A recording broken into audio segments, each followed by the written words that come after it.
Open na natin. Yun, no?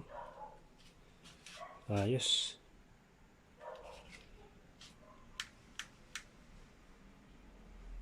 Ayan, no?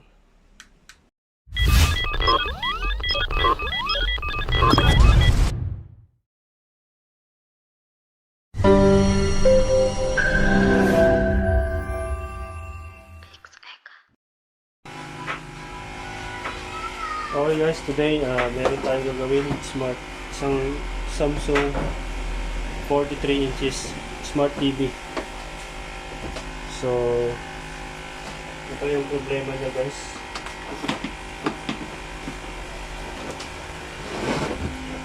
Yan. So may indicator siya.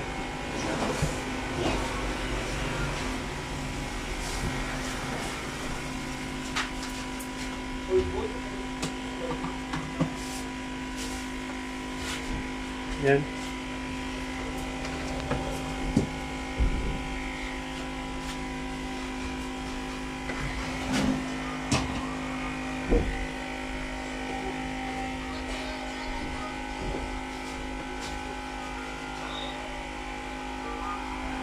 Ayan. Biblink lang, namamatay. Magkakaroon ng power, tapos mamamatay. Tapos walang display. Ayan. Ayan. Ayan. Ganyan lang siya. Tapos i-on mo ulit. Ayan. Patay sindi.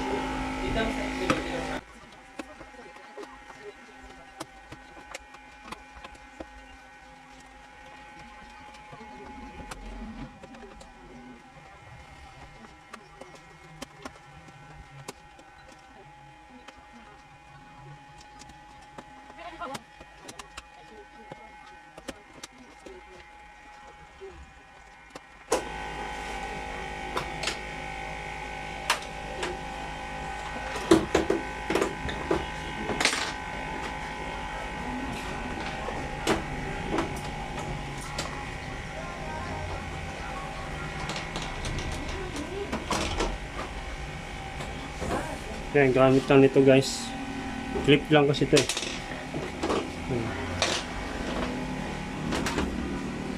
Yan. Ito kasi yung clip nya.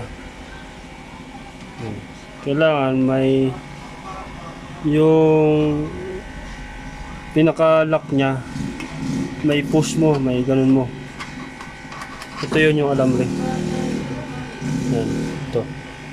Paikot. Itutulak mo. Ito, tutulak mo siya. Yan. Yan. Ito. Huwag niyong pipersahin na ganun. Kasi hindi mapapali ito eh. Itong mga lock niya. Kaya kailangan dahan-dahan lang. Ano lang, patulak lang. Patulak. Pag para ano nyo yung alambre dito, yung lock mismo. Yan. Yan ang problema ng so yun. So ganun guys ang pagbukas ng TV na to. Medyo mahirap nga lang pag hindi mo kabisado. Kaya pinapaliwanag ko lang sa inyo para alam nyo ang pagbukas ng TV ng ganitong klase. So ngayon, ito-troubleshoot na natin tong TV na to.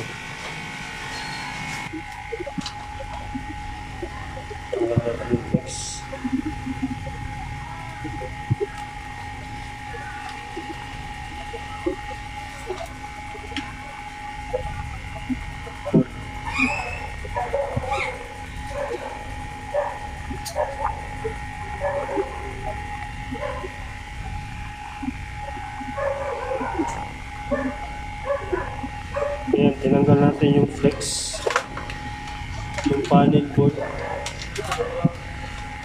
Tinanggal natin siya.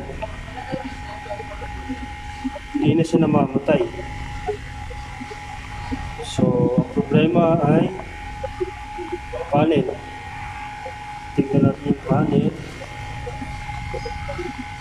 mismo sa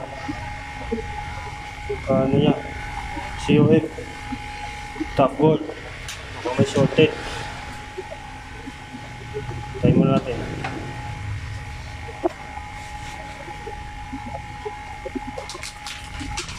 Nakalasin natin yan ito.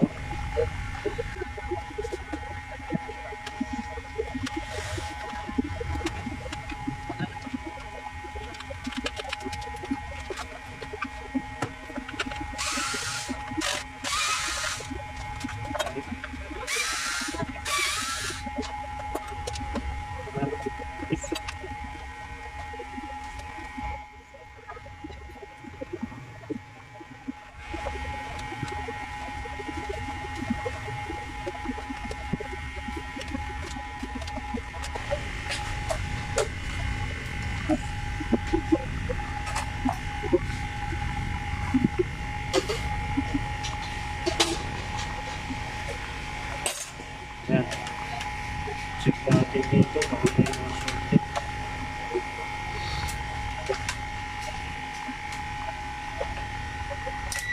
Sa continuity tayo, buzzer.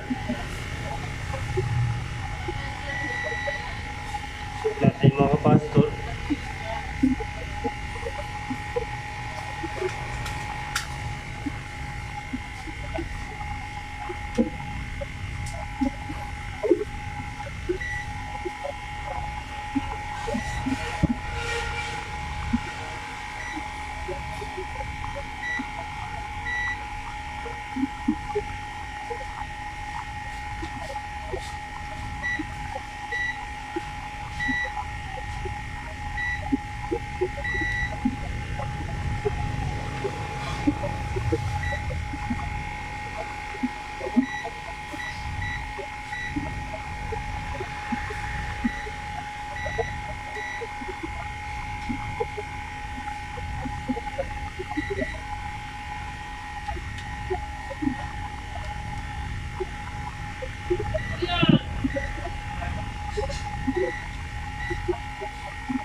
So guys, meron ditong shorted.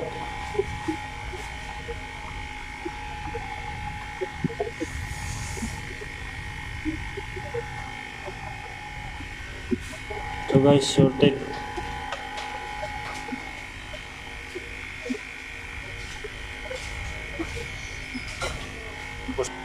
Yun guys, pansinin nyo yung tester ko. Naka continuity buzzer po yan, ha. Ayan. So natin sa kabila para makita. Yan.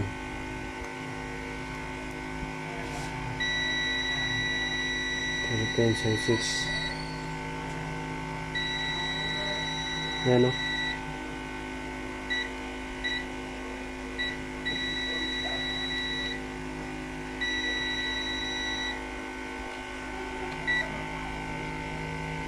Try natin tanggalin. Tanggalin natin yan. So hanapin natin yung mga shorted kung saan nanggaling. Lahat ng capacitor na yan tatanggal natin.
Tinanggal na natin lahat ng mga kapasitor.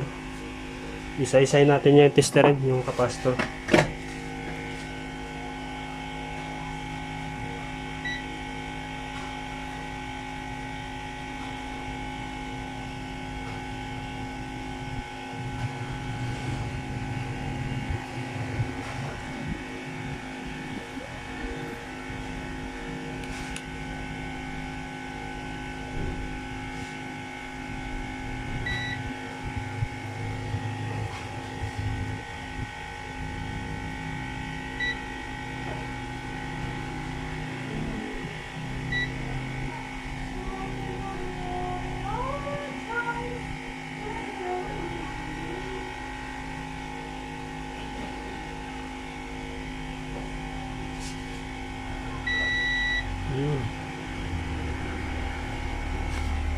Andito guys yung sira.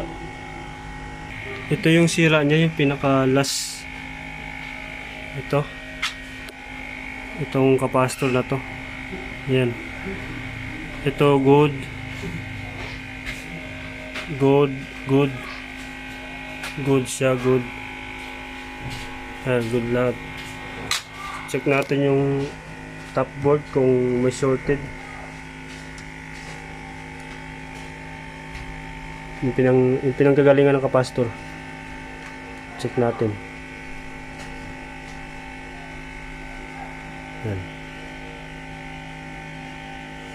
Yan, wala nang shorted. So, kapasitor nga ang problema. Ngayon, ibabalik na natin yung mga kapasitor na yan na tinanggal natin. Isa-isay natin.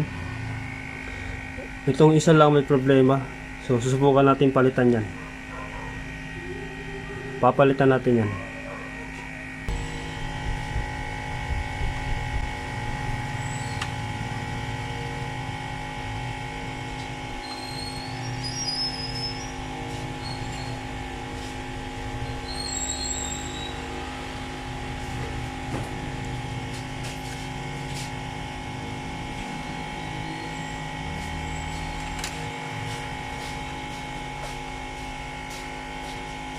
Ito.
Lantan.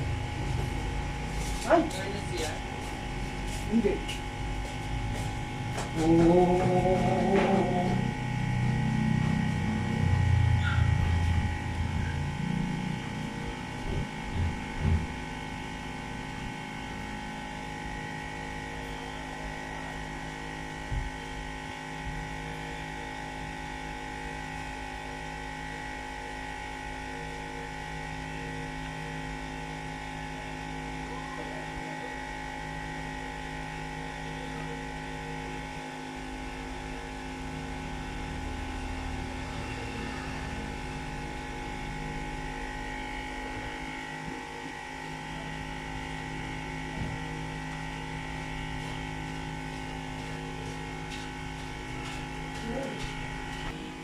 So yun guys, meron na tayong pamalit.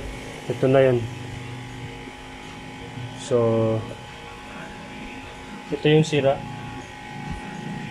Yan, ito yung sira. Yan, testerin natin ngayon.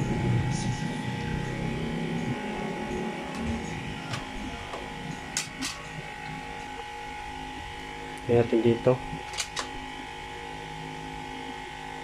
Ito yung good. Ito yung sira. Itong good, kinuha ko lang din yan sa ganitong same same model, Samsung din. So ito yung guys, tester natin. Ito yung sira. Tignan nyo yung tester. Magbabase ang tester pag shorted.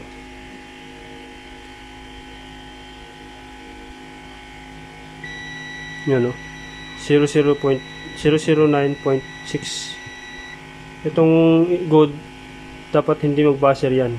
Ikakaroon lang ng ano, measuring.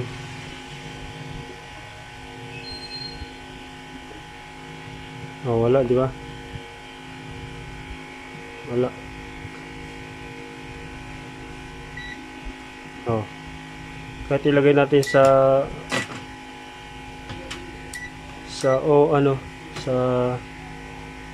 ohms.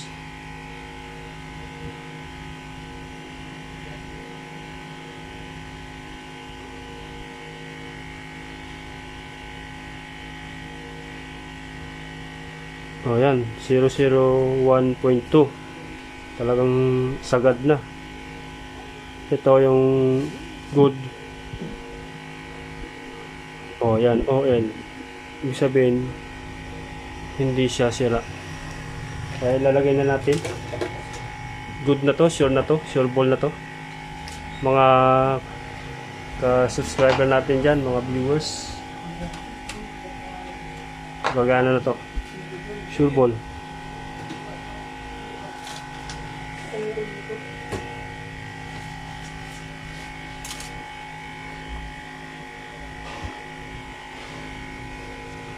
Okay.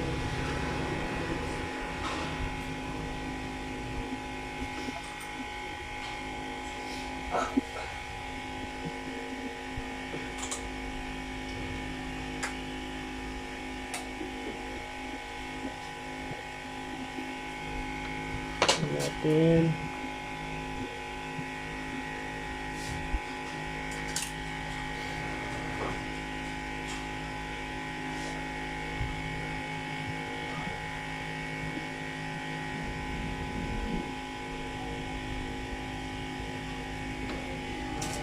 Okay.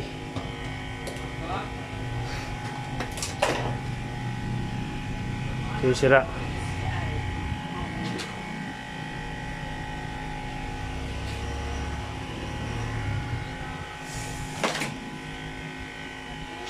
Dahil sa maliit lang na piyesa ay nakakapanglinlang sa lahat ng bagay, sa lahat ng parts, sa maliit lang na piyesa na yan. Ito po ay capacitor, SMD capacitor. Yan. Yan. Napakaliit, parang kuto. So, testing natin ulit.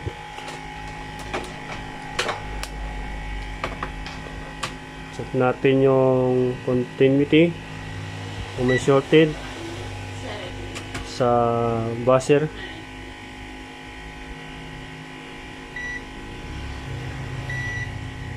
Yun, okay na. Servo na to guys.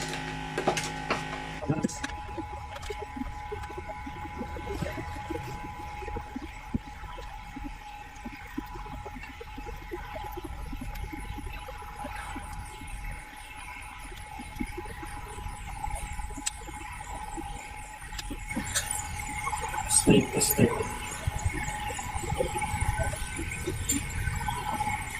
Saksak natin.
guys,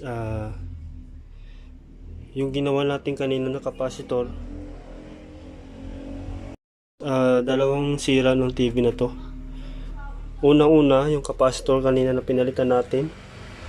At yung pangalawa, itong main board.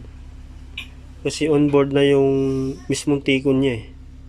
So ang ginawa ko, hinanap ko yung yung voltahe ng DC-DC. Ito yung parting na to, ito yung yung tikon. Ito yung IC na yan na DC-DC.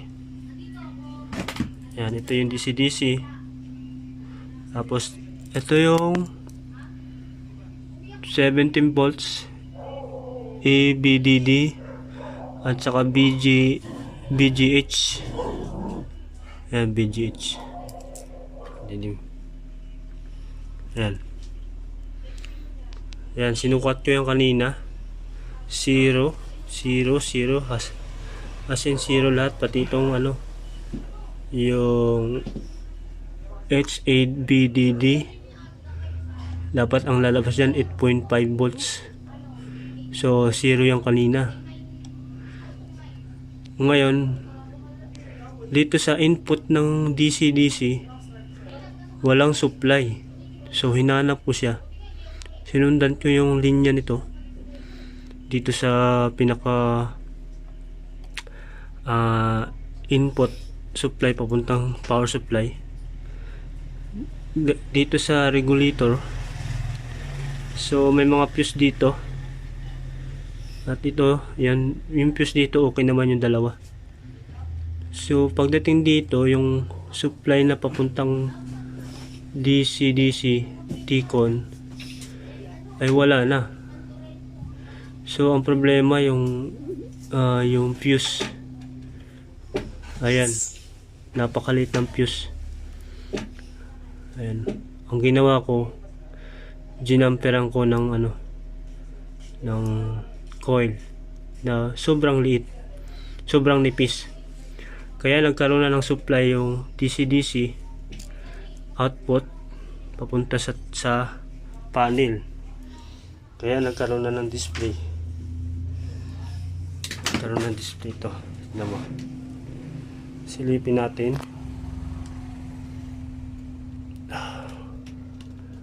Ayan guys, oh. May display na. So yan ang yan, guys. So dalawa ang sira nito na solusyonan natin ngayong araw. So sana may natutunan kayo ngayon, panibagong natutunan. Without tape tayo method. Ang problema nito kanina, no display with backlight and sounds, and then nag-restart, auto restart yung power, auto restart lang siya. Yun ang problema nito. Unang step ko, yung after ko na maayos yung capacitor dito sa top board, ganun pa rin, nag-restart pa rin. Tinanggal ko tong isang flex kasi ito yung nagawa ko itong linya na to itong top board na to, yun yung pinalitan natin kanina na capacitor. Yun, tinanggal ko to, hinang ko to, nagkaroon ng power pero wala pa rin display. Tapos nung ibinalik ko to, ito naman tinanggal ko, ganun pa rin ang sira, nag-restart siya. So nag-tape ako dito, yung method na to, nag-tape ako dito ng 5 pin, nagkaroon ng power ulit pero wala pa rin display. Kaya ang ginawa ko, nag-focus ako dito sa T-con mismong onboard, kasi nagulat ako walang voltahe na pumapasok sa panel na BGH tsaka 17 volts o 16 volts na ganun. Nagugulat ako. Kaya dito ko nag-focus dito mismo. Kasi may sounds naman eh, may audio. Kaya, ayun. So, sana may natutunan kayo guys sa aking vlog. Laging may tiyaga para makuha natin yung success. Ayan guys. So, ang brand ito ng Samsung ay UA43 NU7100G. Yan ang model nito. Smart TV. So, yan guys. Hanggang sa muli. Maraming salamat sa pag-view at sana ma-subscribe nyo po para marami pa kayong matutunan. So, maraming salamat guys. Thank you. Open na natin. Yun o. Ayos.